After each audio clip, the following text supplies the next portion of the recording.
Hi friends, stock market राज में आपका स्वागत है। आज हम बात करेंगे इंडियन एनर्जी एक्सचेंज लिमिटेड के बारे में। तो फ्रेंड्स, यह एक यूटिलिटी सेक्टर की कंपनी है और power trading and consolidation sector में काम करती है और मिड कैप कंपनी है ये, जिसका मार्केट कैप 19,489 करोड़ है और एनएससी में रैंक इसकी 230 है और यह एक मॉडरेट रिस्क स्टॉक है जो निफ्टी से 2.93 गुना ज़्यादा वोलेटाइल है और अभी इसके करंट मार्केट प्राइस एनएससी में चल रही है वो 217.55 पर चल रही है। तो फ्रेंड्स, इसके यह एक प्रकार से एनर्जी एक्सचेंज कंपनी है।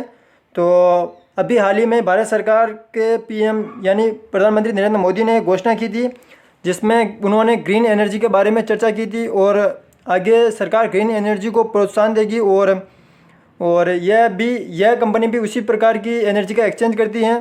तो इस प्रकार के सेक्टर में भी जो कंपनियां हैं उनको प्रॉफिट होगा और इसमें ग्रीन हाइड्रोजन के उत्पादन पर भी जोर दिया जाएगा। गोबर धन के बारे में भी पीएम मोदी ने चर्चा की थी और इंदौर में सरकार ने एक प्लांट का उद्घाटन भी किया था जो हाल ही में ही बना है। तो आप इस सेक्टर की सारी कंपनियों पर नज़र रख सकते हैं। अब हम फ्रेंड्स आगे इसके कंपनी प्रोफाइल के बारे में जान लेते हैं। तो इंडियन एनर्जी एक्सचेंज ऑपरेट्स ए पावर एक्सचेंज।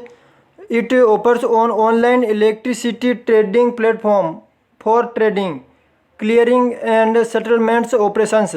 तो फ्रेंड्स, यह एक प्रकार से पावर एक्सचेंज और इलेक्ट्रिसिटी की ट्रेडिंग ऑनलाइन प्लेटफॉर्म पर करने वाली कंपनी है, यानी एक प्रकार से ऑनलाइन प्लेटफॉर्म पर काम करने वाली कंपनी है और यह पावर और एनर्जी एक्सचेंज करती है।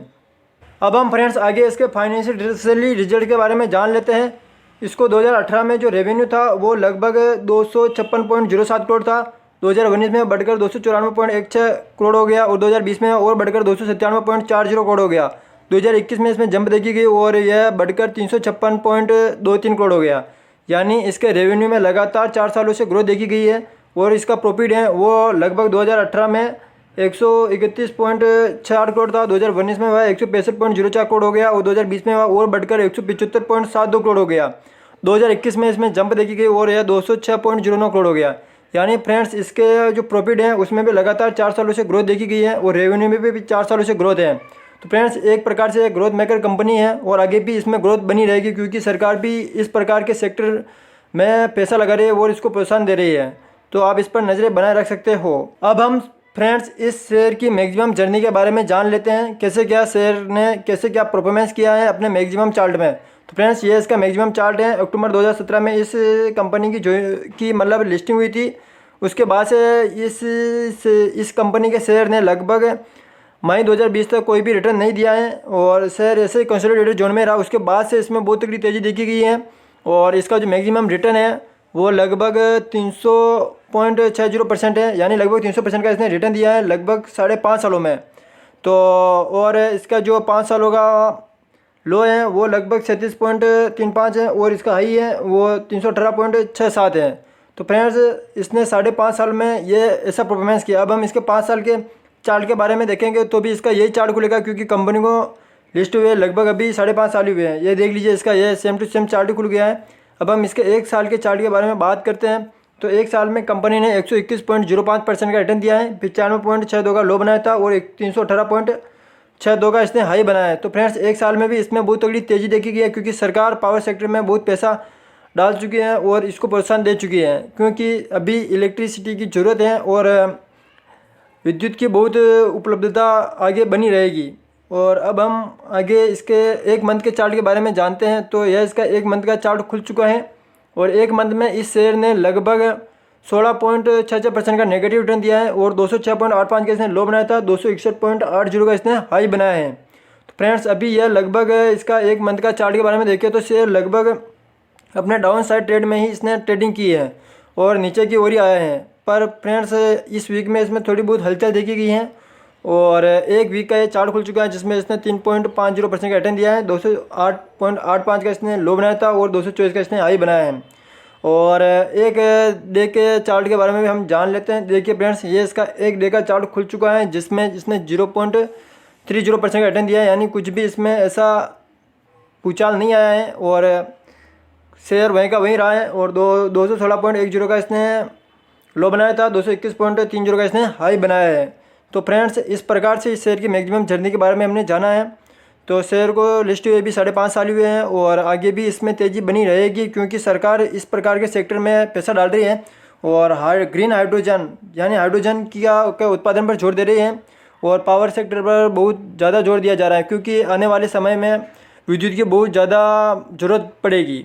अब हम आगे फ्रेंड्स इसके जो पीबी रेशो और डिविडेंड हील्ड के बारे में जान लेते हैं।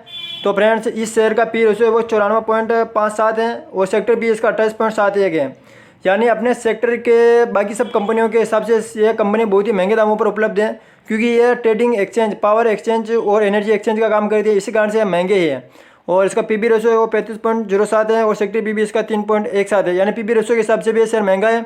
और डिविडेंड यील्ड इसकी 0.61% है और सेक्टर डिविडेंड यील्ड इसकी 1.37% है। यानी यह डिविडेंड भी अपने सेक्टर की बाकी सब कंपनियों से कम देती है। यानी कंपनी अभी महंगे दामों पर उपलब्ध है, पर फ्रेंड्स अगर इसकी अर्निंग बढ़ेगी तो पी रेशो वापस कम हो जाएगा और आगे इसमें अर्निंग बढ़ने के चांस बहुत ज़्यादा हैं। अब हम फ्रेंड्स आगे इसके पीयर्स कंपनी के बारे में जान लेते हैं। तो रतन इंडिया एंटरप्राइजेज लिमिटेड इसकी पीयर्स कंपनी है, जिसका पी रेशो जानकर आप हैरान रह जाएंगे, क्योंकि इसका पी रेशो 6,65,562.81 है।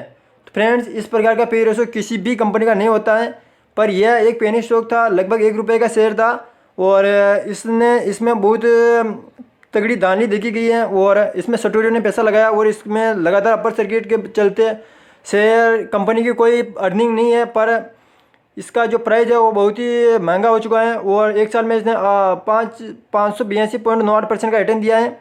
और दूसरी कंपनी है जिसका नाम पीटीसी इंडिया लिमिटेड है, इसका पी रेशो 5.80 है और इसने एक साल में 21.90 का रिटर्न दिया है और इसका बाइंग रेशो है वो फ्रेंड्स 100% है और इसका 0.00% है। यानी फ्रेंड्स इस प्रकार की रतन इंडिया लिमिटेड की प्रकार की कंपनियों में कोई पैसा नहीं लगाना चाहिए, क्योंकि जब भी इसमें लोअर सर्किट लगेगा लगातार लोअर सर्किट ही बना रहेगा। आगे अब हम फ्रेंड्स इसके शेयर होल्डिंग पैटर्न्स के बारे में जान लेते हैं। तो इसमें टोटल प्रोमोटर्स होल्डिंग है वो 0.00% है और म्यूचुअल फंड की होल्डिंग है वो लगभग 12.34% है और अदर डोमेस्टिक इंस्टीट्यूट की होल्डिंग है वो लगभग 5.30% है।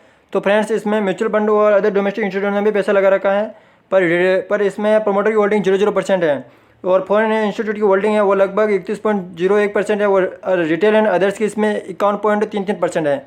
तो फ्रेंड्स इसमें मेन रूप से फॉरेन इंस्टीट्यूट और रिटेल ने पैसा लगा रखा है और मेन रूप से प्रोमोटर भी इन्हीं को ही माना जाएगा, क्योंकि इसमें प्रोमोटर की होल्डिंग 0.00% ही है। तो इसमें मेन रूप से फॉरेन इंस्टीट्यूट ने पैसा दबा के माल उठा रखा है और आप इस पर नज़र बनाए रखिए, क्योंकि आने वाला फ्यूचर जो बिज़नेस है वो न्यू बिज़नेस यही है।